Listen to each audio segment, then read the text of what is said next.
40 मेहमानों की रसोई। ये कहानी अच्छी लगे तो लाइक, शेयर और फॉलो करें। बड़े आवाज में पढ़ रही थी। ये भगवान, कैसा जमाना आ गया है। आजकल माँ बाप का बच्चों पर तो कुछ हक बचा ही नहीं। माँ बाप बच्चों को जन्म देते हैं, पाल पोस के बड़ा करते हैं, उनके लिए कई सपने देखते हैं, और फिर क्या, बच्चे उन सारे सपनों पर पानी फेर कर अपनी मनमानी करते हैं। ये भगवान, ये तो घोर कलयुग आ गया है। क्या हुआ श्रीमती जी, सुबह सुबह किसे कोस रही हो? माँ बाप की मर्जी के खिलाफ जाकर शादी करने वाले बच्चों को। क्या श्रीमती जी, आप भी। हमारे अक्षय की शादी को 2 साल हो गए। उस वक्त अक्षय के प्यार की खातिर अपनी शादी के लिए हाँ तो कह दिया था, लेकिन इतने सालों के बावजूद भी आपने पूरे मन से बहू को स्वीकार नहीं किया है।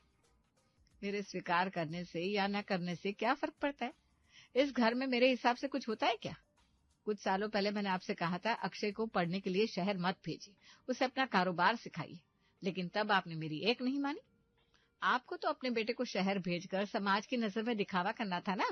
लो, अब आपका बेटा शहर में जाकर इंजीनियर तो बन गया, लेकिन राधिका जी, अब जो हो गया सो हो गया। हमारा बेटा होशियार था, इसीलिए मैंने सोचा कि वो पढ़ लिख कर बड़ा इंजीनियर बन जाएगा तो हमारे खानदान में कोई तो पढ़ा लिखा होगा। सबको कारोबार करना जरूरी थोड़ी ना है। और वैसे भी हमारे बेटे ने लव मैरिज किया, लेकिन बहू तो बढ़िया लेकर आया है। क्या कमी है हमारी बहू में? हे भगवान, रंग रूप की महारानी है, 2-4 डिग्री इसके हाथों में है, तो ये आपको सर्वगुण संपन्न लगती है? अरे बहू की डिग्रियां नहीं देखी जाती, वो रोटियां कैसे बनाती ये देखा जाता है। ये भगवान, इतना गुस्सा। ये ऐसा विषय है कि मैं आपको जितनी बार समझाने जाता हूँ आप उतनी बार और ज्यादा भड़क जाती हो।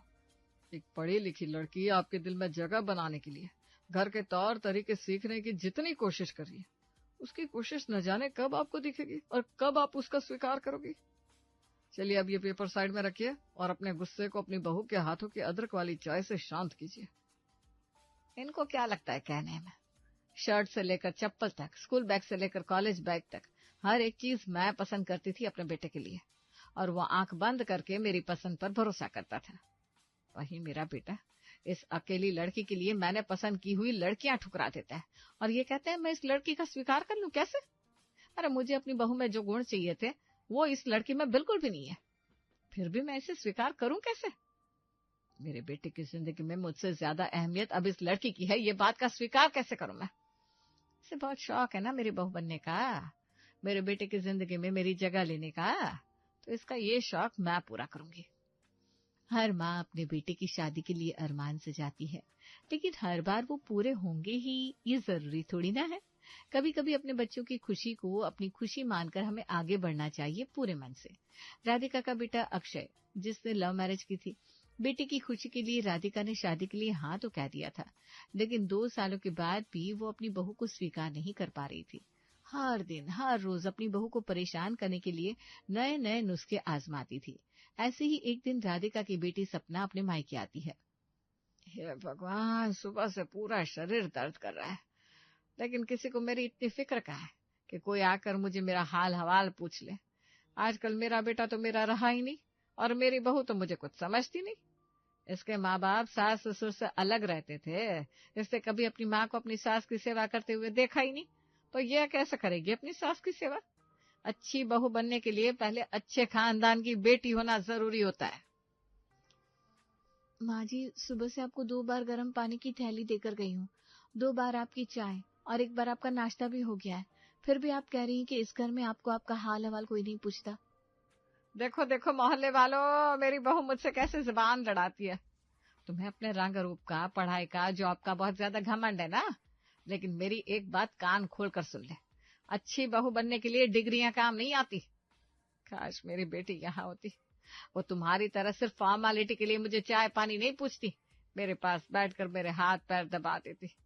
तुमने तो मुझे 2 बार चाय पानी क्या दे दिया, अपने काम गिनवाने बैठ गई। अरे क्या करूं मैं। सपना बेटा, तेरी माँ आखिरी दिनों में है, जल्दी आ जा बिटिया। माँ देखो, आपने अपनी बेटी को याद किया और आपकी बेटी आपकी सेवा करने के लिए हाजिर हो गई। अब आप कुछ लोगों को कह दीजिए कि आपको उनकी जरूरत नहीं है। ऐसे भी कुछ लोग जबरदस्ती हमारी जिंदगी में आ गए हैं। आए तो आए, ऊपर से हमारे भैया को भी हमसे दूर कर दिया है। वैसे तो मैं इनका चेहरा भी देखना नहीं चाहती, लेकिन क्या करूं, मुझे आपकी फिक्र लगी रहती है, इसलिए बार बार यहाँ चली आती हूँ। अगर मैंने ध्यान नहीं दिया तो ये पढ़ी लिखी छोरी आपको तो घर के नौकरानी बना कर रख देगी। सपना, तुम मुझे गलत समझ रही हो। ओए मैडम, तुम्हें मुझे समझाने की कोई जरूरत नहीं है। और ये भोला चेहरा मौसम आवाज लेकर अपने पति के पास जाओ। मैं नहीं आने वाली तुम्हारे बहकावे में। जब से सपना अपने मायके आई थी, उसने स्मिता को खरी खोटी सुनाना शुरू कर दिया था। बेचारी स्मिता सब कुछ जानते हुए समझते हुए भी चुपचाप अपना हर फर्ज हर दिन निभाती थी। अपनी सास और ननद की खरी खोटी सुनने के बाद भी उनके दिल में जगह बनाने की कोशिश कर रही थी, लेकिन राधिका और सपना स्मिता की हर एक कोशिश को नजरअंदाज करके हर बार स्मिता को परेशान करने के लिए कुछ न कुछ हरकतें करते रहते थे। आज भी सपना के लिए चाय नाश्ता बनाने स्मिता किचन में जाती है और यहाँ सपना और राधिका के बीच में एक नया षड्यंत्र खुसर फुसर शुरू। क्या सपना, तू इतनी पढ़ी लिखी है, तेरी इतनी अच्छी अच्छी सास बहू की स्टोरी न्यूज़पेपर में आती है।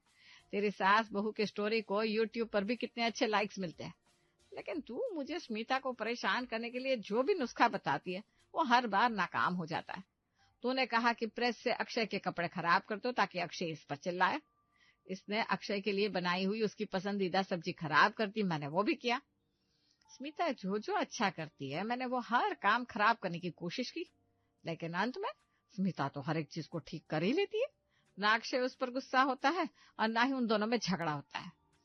घर का हर एक काम और उनका रिश्ता संभालना स्मिता को अच्छे से आता है।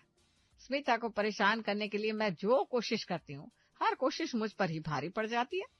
मैं अक्षय की नजर में स्मिता को गलत ठहराने की कितनी कोशिश कर लूं, लेकिन एक बार भी नहीं कर पाई। हर बार स्मिता सबके सामने महारानी बन जाती है और मैं मूर्ख। माना कि ये स्मिता हमारी पसंद की नहीं है, लेकिन माँ सच में है ये बहुत होशियार। भैया के सामने इसे गलत साबित करना इतना आसान नहीं है। लेकिन इस बार ना हम अलग चाल चलते हैं। इस बार भैया के सामने नहीं, हम अपने नजदीक के रिश्तेदारों के सामने और मेहमानों के सामने इसका ऐसा मजाक बनाते हैं कि अगली बार ये मेहमानों को अपना मुंह ना दिखा सके। मतलब क्या है तुम्हारे दिमाग में? आगे आगे देखिए होता है क्या। बस आप मुझे वो डायरी दीजिए जिसमें हम हमारे सारे मेहमानों के नंबर लिख कर रखते हैं ना। सपना अपने दिमाग में स्मिता को परेशान करने के लिए कोई नई योजना बना रही थी। उसकी चमक उसके चेहरे पर दिखाई दे रही थी।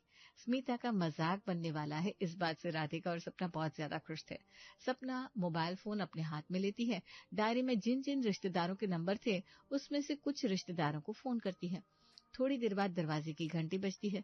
सपना दरवाजा खोलने पहुंच जाती है और देखती है कि दरवाजे पर राधिका की बहन शिल्पा और भाभी ज्योति अपने पूरे परिवार के साथ खड़े हैं।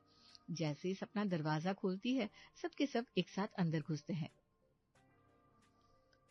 राधिका, राधिका क्या हो तुम्हें, कहाँ हो तुम? मौसी जी, आप इतनी डरी हुई क्यों हैं?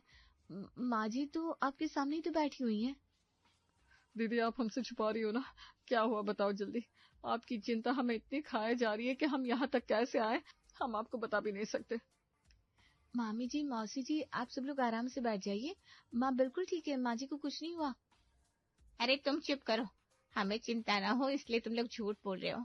हमें स्मिता बेटी ने फोन करके बताया कि राधिका सीढ़ियों से गिर गई है और उसके सर पर बहुत बड़ी चोट आ गई है, और तुम कह रही हो कि राधिका को कुछ नहीं हुआ। दीदी ये देखो, मैं आपके सामने धड़ धाकड़ बैठी हूँ, मुझे सच में कुछ नहीं हुआ।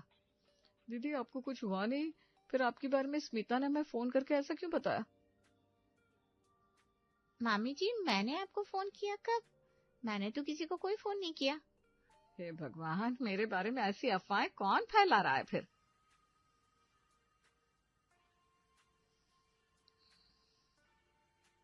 सच में मैंने तो कोई फोन नहीं किया किसी को। मैंने न्यूज़पेपर में पढ़ा था, आजकल कुछ कॉलेज के बच्चे लोगों को परेशान करने के लिए ऐसी हरकतें करते हैं। ये भगवान, ये आजकल के बच्चे भी ना क्या करेंगे इस बात का कोई भरोसा नहीं है। हमारा सारा काम छोड़कर हमारा इतनी दूर आना बेकार हो गया। लेकिन चलो, भगवान का शुक्र है कि राधिका तुम ठीक हो। अब हम चलते हैं। ऐसे कैसे? इतनी दूर आए हो आप सब लोग और बस चलते हैं? आज आप लोग कहीं नहीं जाएंगे। मैं आप सबको इतनी बार बुलाती हूँ, लेकिन एक शहर में रहने के बाद भी आप कभी नहीं आते। जिन्होंने भी आपको कॉल करके बुलाया है मैं उनको धन्यवाद देती हूँ। अब आ ही गए हो तो रुक जाइए और खाना खाकर ही जाइए। ठीक है, अब बहू के हाथ का खाना खाने का सुवर्ण योग चलकर आ ही गया है, तो आज हम खाना खाकर ही जाएंगे। बहू जा किचन में और मेहमानों को दिखा दे तेरे हाथों का कमाल। माँ जी के करीबी रिश्तेदार आए हैं, तो अब माँ जी तो बातों में व्यस्त हो जाएंगी। सपना तो मेरी कुछ मदद करेगी नहीं, और ये भी घर पर नहीं है। मैंने आज तक कभी भी 10-12 लोगों का खाना नहीं बनाया। पता नहीं ये मेहमान अचानक घर पर कैसे आ गए। लेकिन मुझे इतने लोगों का खाना बनाना भी नहीं आता। ये जानते हुए भी माँ जी और सपना जानबूझकर उनके सामने मेरी तारीफ कर रहे हैं। भगवान जी प्लीज मेरी मदद कीजिए। खुद से बड़बड़ाते हुए स्मिता किचन में पहुंचती है और भगवान का नाम लेकर पहली बार इतने लोगों के लिए खाना बनाना शुरू करती है। जैसे ही वो प्याज काटने लगती है, चौथा प्याज काटते ही उसकी आंखों से आंसू बहने लगते हैं, क्योंकि आज तक उसने 2 प्याज से ज्यादा प्याज कभी काटे ही नहीं थे। इतने सारे लोगों का आटा कभी एक साथ गूंथा ही नहीं था, तो पहले पानी ज्यादा हो जाता है, फिर आटा ज्यादा हो जाता है। स्मिता खाना बनाना शुरू तो करती है, लेकिन देखते ही देखते पूरा किचन फैल जाता है। ना कोई आकर उसकी मदद करता है, ना ही वो क्या कर रही है ये देखता है। लाख परेशानियों के बाद जैसे तैसे इतने सारे लोगों का खाना स्मिता बना ही लेती है और बहुत प्यार से सबको परोसती है।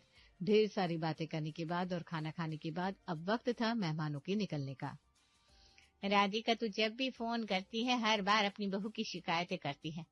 तुम्हारी बहू लव मैरिज करके आई है, तुमने जैसे सोचा था वैसे वो नहीं है, इसीलिए उसकी बुराई करती है। मुझे भी लगा था पढ़ी लिखी लड़की है, वो क्या ही जानती होगी घर के तौर तरीके। लेकिन नहीं भाई, ये लड़की अलग ही है। अचानक इतने सारे मेहमान घर आ गए, लेकिन फिर भी देखो कितनी खूबी से इसने सब कुछ संभाल लिया और सबका बहुत प्यार से स्वागत किया। सच में तुम भाग्यशाली हो जो तुम्हें इतनी अच्छी बहू मिली है। बेटा, बहुत बढ़िया खाना बना था। हम अगली बार खाना खाने फिर से आएंगे। जरूर आइएगा आंटी जी, बस फोन करके आना। स्मिता की बातों से सभी मेहमान हंसने लगते हैं, लेकिन मेहमानों ने स्मिता की जो तारीफ की थी वो सुनकर सपना और राधिका का चेहरा मुरझा गया था। उन्होंने स्मिता का मजाक बनाने के लिए क्या कुछ नहीं सोचा था, लेकिन उनकी मेहनत पर इस बार भी पानी फेर गया और स्मिता सबकी नजर में सर्वगुण संपन्न बहू बन गई। मेहमानों के जाने के बाद स्मिता अपने काम में लग गई, लेकिन गुस्से से सपना और राधिका एकदम लाल हो गए थे। अगले दिन सुबह स्मिता ऐसे ही अपने रोज के काम कर रही थी, तब वो डाइनिंग टेबल के नीचे पड़ी हुई फोन नंबर की डायरी देखती है और उसे संदेह होता है कि कल घर पर जो मेहमान आए थे वो किसी ने मजाक करने के लिए नहीं भेजे थे। इसलिए वो टेलीफोन की हिस्ट्री निकालती है। तब उसे पता चलता है कि मामी जी, मौसी जी और उनके परिवार वालों को फोन उनके घर से ही किया गया था। सपना और राधिका की इस हरकत से इस बार स्मिता बहुत ज्यादा दुखी हो गई थी। वो दुखी होकर अपने कमरे में चली गई। क्या हुआ स्मिता, तुम इतनी दुखी क्यों हो? तब वो टेलीफोन की हिस्ट्री अक्षय को दिखाती है और कल की सारी बात भी बताती है। मैं माँ जी के दिल में जगह बनाने के लिए कितनी कोशिश करती हूँ, लेकिन माँ जी और सपना मुझे परेशान करने के लिए हर दिन कोई ना कोई योजना बना ही लेते हैं। आज तक उनकी सारी हरकतें घर में चलती थी, इसलिए मैंने कभी कुछ नहीं कहा, लेकिन अभी तो वो दोनों बाहर के लोगों के सामने भी मेरा मजाक बनाने के बारे में सोच रही हैं। मुझे लगा था शादी के कुछ दिनों बाद सब कुछ सही हो जाएगा, लेकिन माँ और सपना तो सुधरने का नाम ही नहीं ले रही। हर दिन नई योजना, हर दिन तुम्हारे लिए नई परेशानी। तुम्हें पता है तुम सब कुछ चुपचाप सह लेती हो ना, इसलिए उनकी हिम्मत इतनी बढ़ गई है। जिस दिन तुम जवाब देने लग जाओगी उस दिन से वो तुम्हें परेशान करना बंद कर देगी। अक्षय ऑफिस के लिए निकल जाता है। स्मिता टेलीफोन का बिल लेकर कई देर तक बेड पर बैठी रहती है और थोड़ी देर बाद, मेरी प्यारी सासू माँ और ननद को मेहमानों को खाना खिलाने का, फोन करके घर बुलाने का बहुत शौक है ना, तो ठीक है, उनका ये शौक मैं पूरा करती हूँ। खुद से बड़बड़ाते हुए स्मिता अपने काम में लग जाती है। आज भी सपना और राधिका सोफे पर बैठकर किचन में काम कर रही थी और स्मिता के बारे में कुछ तो खुसर फुसर कर रही थी। पता नहीं ये किस मिट्टी की बनी है माँ, हम जब भी परेशान करने जाते हैं ये कुछ न कुछ रास्ता निकाल कर सबकी नजर में हीरोइन बन जाती है।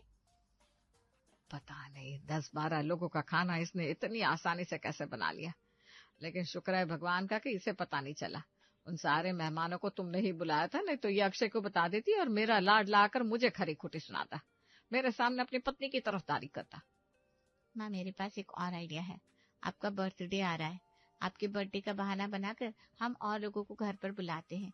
इससे 10 लोगों का खाना तो बना लिया, लेकिन इससे ज्यादा लोगों का खाना ये नहीं बना सकती।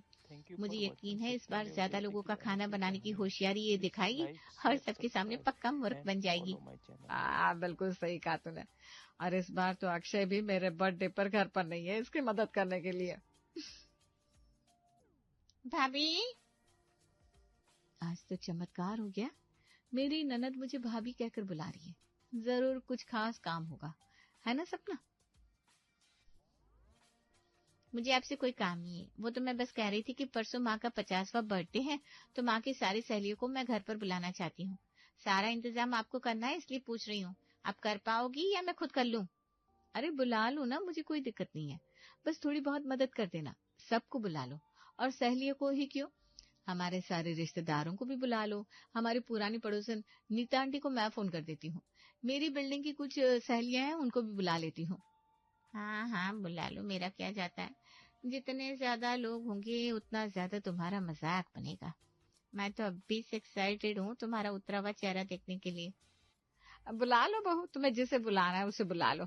इस बार मेरा बर्थडे तुम दोनों जैसा कहोगी ना, बिल्कुल वैसा होगा, क्योंकि इस बार अक्षय घर पर नहीं है ना।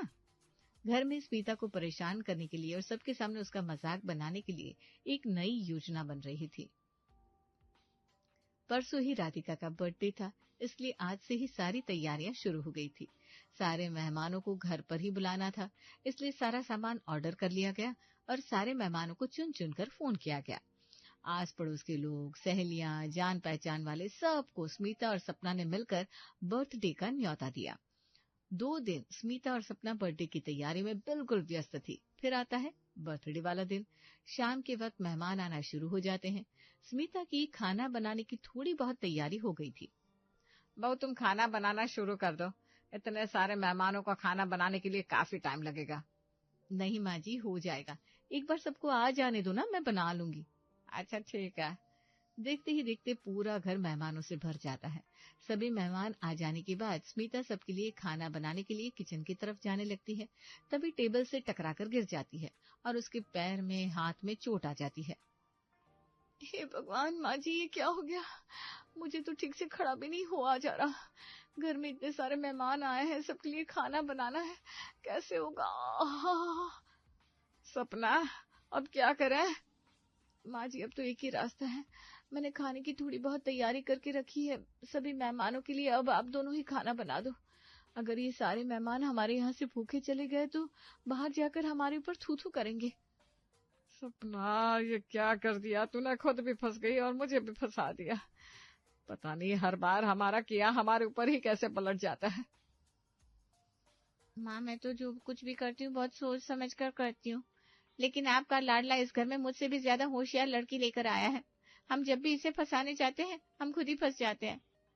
वो कहते हैं ना, जैसी करनी वैसी भरनी। अब बनाओ 40 मेहमानों के लिए पंच पकवान की रसोई।